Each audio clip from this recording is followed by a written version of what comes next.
தேவனுடைய வார்த்தைக்கு மகிமை உண்டாவதாக. பிதாவாகிய தேவனுக்கு, குமாரனாகிய இயேசுவுக்கு, பரிசுத்த ஆவியானவராகிய தேவனுக்கு துதியும் கனத்தையும் மகிமையும் எப்போதும் செலுத்துவோமாக. தேவனுடைய வார்த்தை தனிப்பட்ட வாழ்க்கையிலும் குடும்ப வாழ்க்கையிலும் நம்முடைய வேலை, தொழில், ஊழிய வாழ்க்கையிலும் நாம் முக்கியத்துவப்படுத்தும் பொழுது ஆசீர்வாதங்களை கொண்டு வருகிறது. அதிலே கொஞ்சம் கூட நமக்கு அவிசுவாசம் வரக்கூடாது, சந்தேகம் வரக்கூடாது. யோபு அவ்வளவு பாடுகள் கஷ்டங்களுக்குள் போன பிறகு கடைசி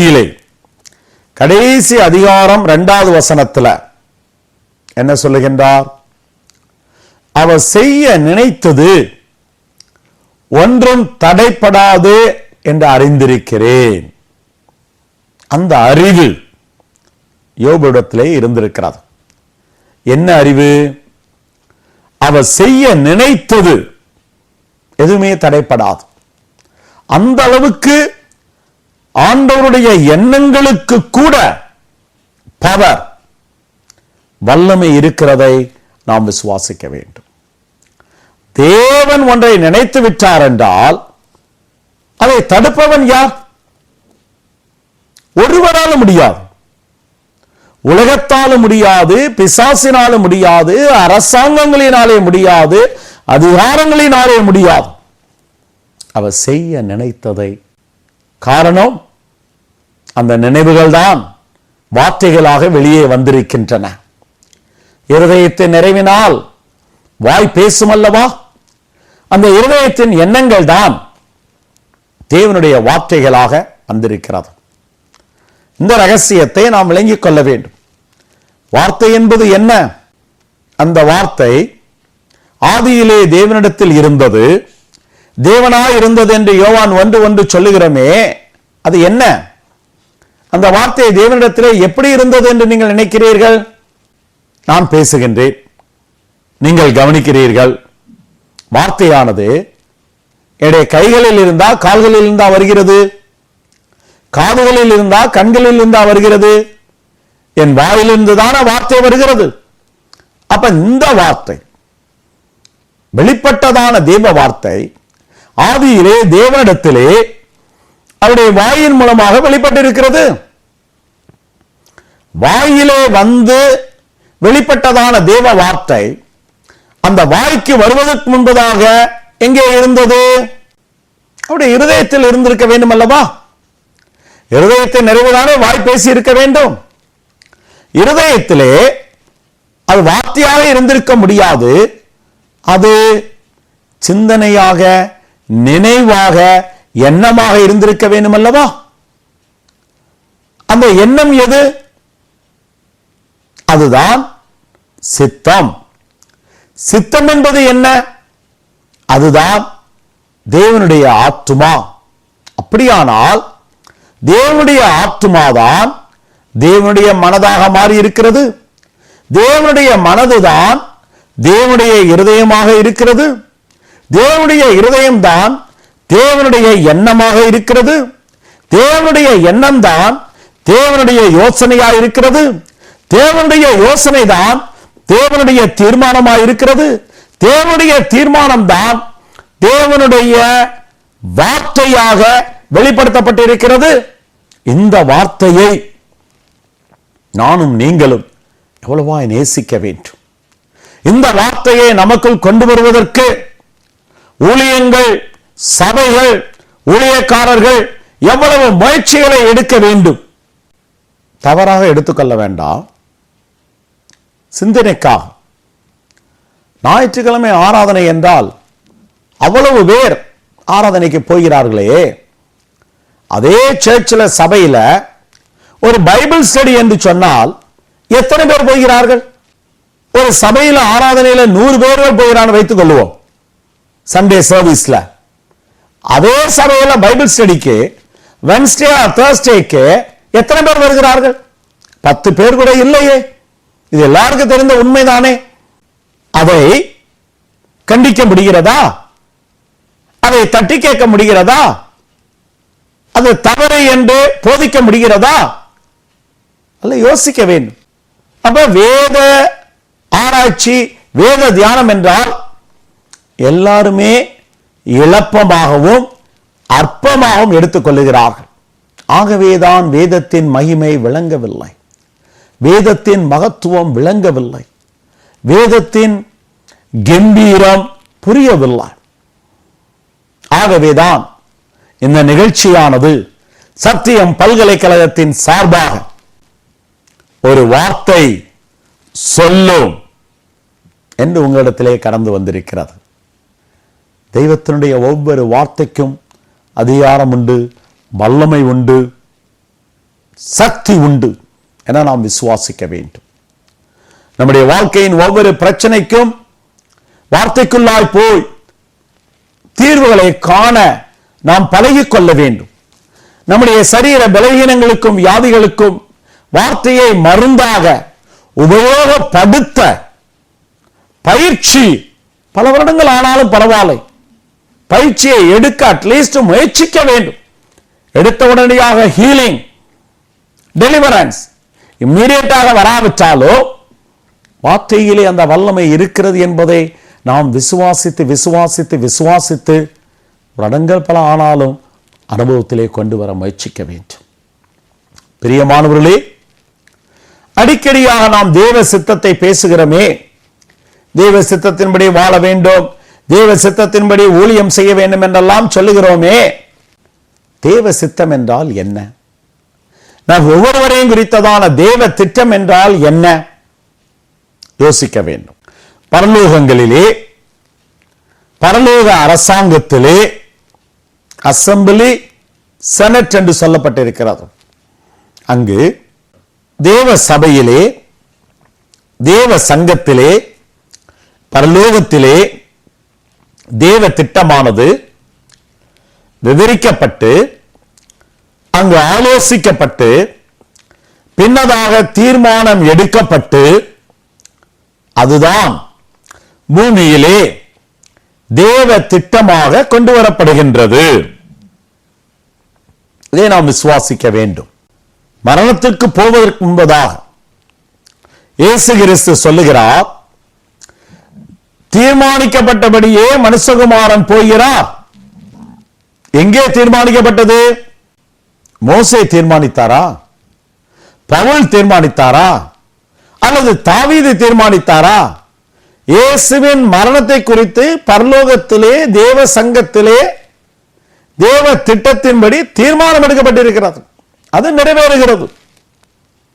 ஆகவே எந்த ஒரு ஆண்டவருடைய பிள்ளையாக இருந்தாலும், எந்த ஒரு தேவ மனுஷனாக இருந்தாலும், எந்த ஒரு ஊழியனாக, போதகனாக, பாஸ்டராக இருந்தாலும் அவருடைய வாழ்க்கையிலே பொதுவாக செயல்படுத்தப்பட வேண்டிய தேவ திட்டம் என்ன?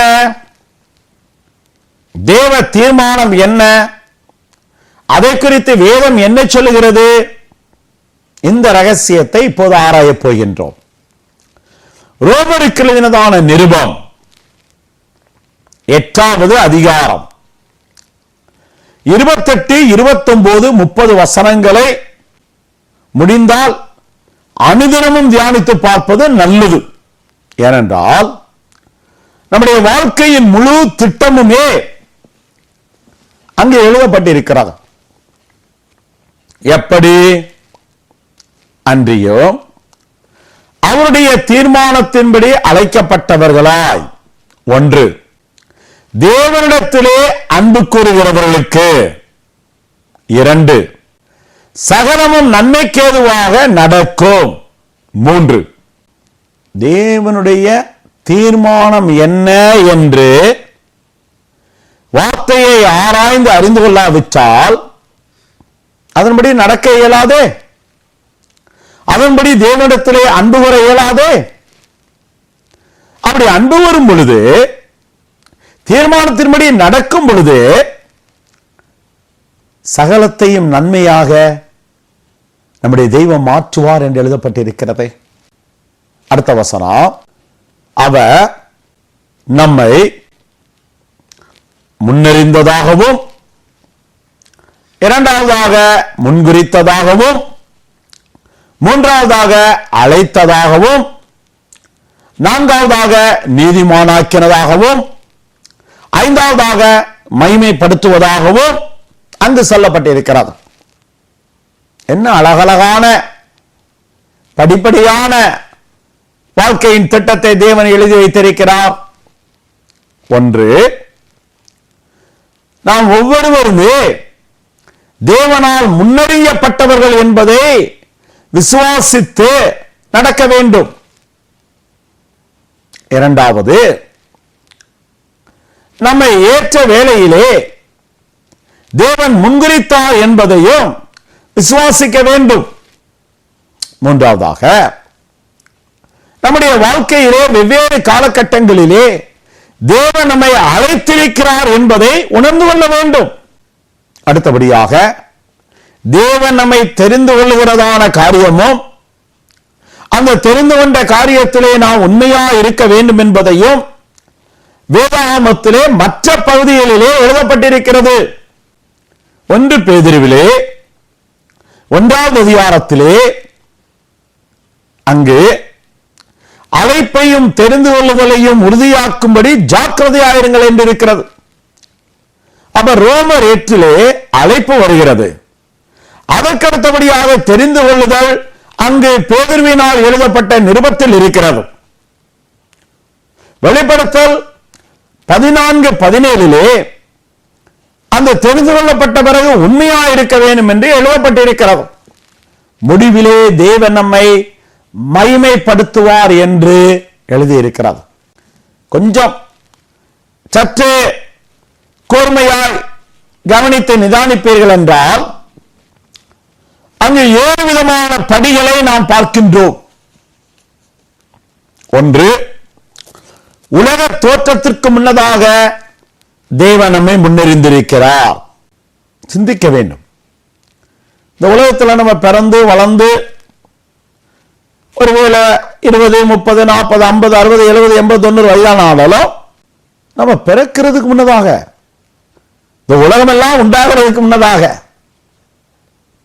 நம்ம உருவம் இன்னதுன்னு தெரியாம இருக்கும்போது எத்தனையோ ஆயிரம் ஆண்டுகளுக்கு முன்னதாக ஆண்டவர் நம்மை முன்னறிந்ததாக சொல்லுகிறது. நம்ம மேல எவ்வளவு அக்கறை இருந்தா, நம்ம மேல எவ்வளவு கவனம் இருந்தா அவர் நம்மளை முன்னறிந்திருக்கிறார்.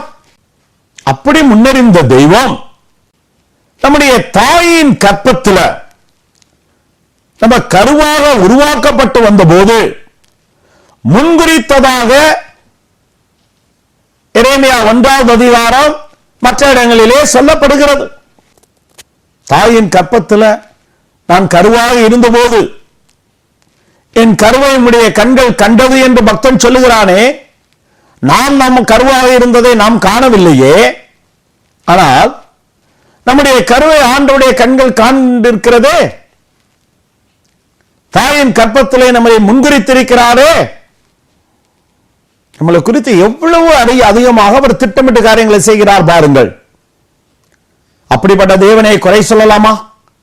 அப்படிப்பட்ட தேவன் நம்மேல் கவலை இல்லை, அவருக்கு கவலை இல்லை என்று நாம் அப்படி எல்லாம் பேசலாமா? ஏதோ சில காரியங்கள் நமக்கு ஜெபித்தது அதுக்கு பதில் வர தாமதமாகிறபடியினால கடவுள் இல்ல, கண் இல்ல, அப்படி எல்லாம் நாம் சொல்லலாமா?